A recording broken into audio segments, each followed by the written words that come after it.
school, you're still untried as a musician or any kind of artist, so you're very susceptible to people who aren't in the arts telling you what it's all about, telling you what you can do, what you should do. I call them civilians, somebody who's a vice president in some corporation. You're looking to them for guidance.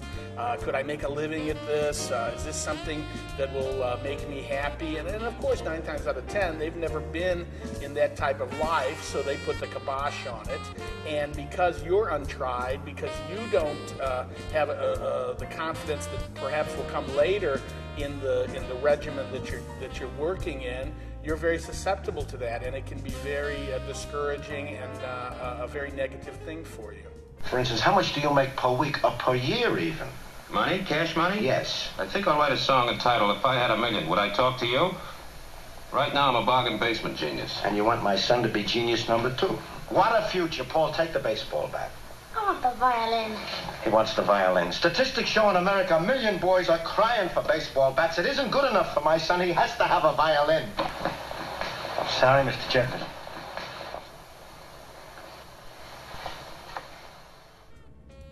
Well, it's funny because people say, should they be a musician or should they not? And you can't just say to someone, well, yes, you should because you want it. You do have to have some level of technique and artistry, whatever you're going to call it. You do have to have that. And you have to be cognizant that you possess it on whatever level. Even if what you're doing may not be commercial enough or anything, you still have to believe for lack of a better term, in your talent, in your art. And so for me, it was probably I was in my late 20s, and here I had been playing for several years. I've been making a living and everything, but a very great musician kind of took me under his wing and told me I was talented. And once he told me I was talented, it kind of turned my whole head around. I thought to myself, well, it isn't just that I'm pulling a few tricks here. I might actually have something because he said so. And that really was the thing that kind of turned it around for me. He asked for a violin himself, and you didn't buy it for him? What are you doing? I forbid it, Esther.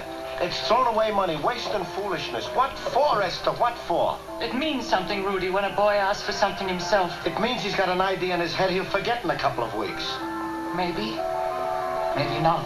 Very early on, if a student gets this positive reinforcement, people recognizing his talent, his ability to play in front of people and for them to recognize that talent, tell him he's good, it leads to a contentment, to a happiness that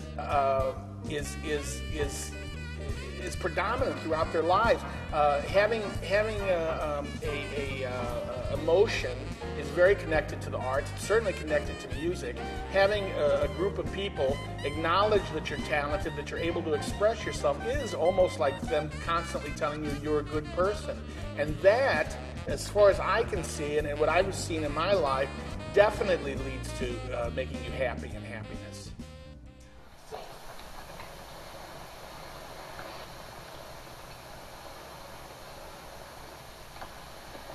Do you like it, darling? Do you like it?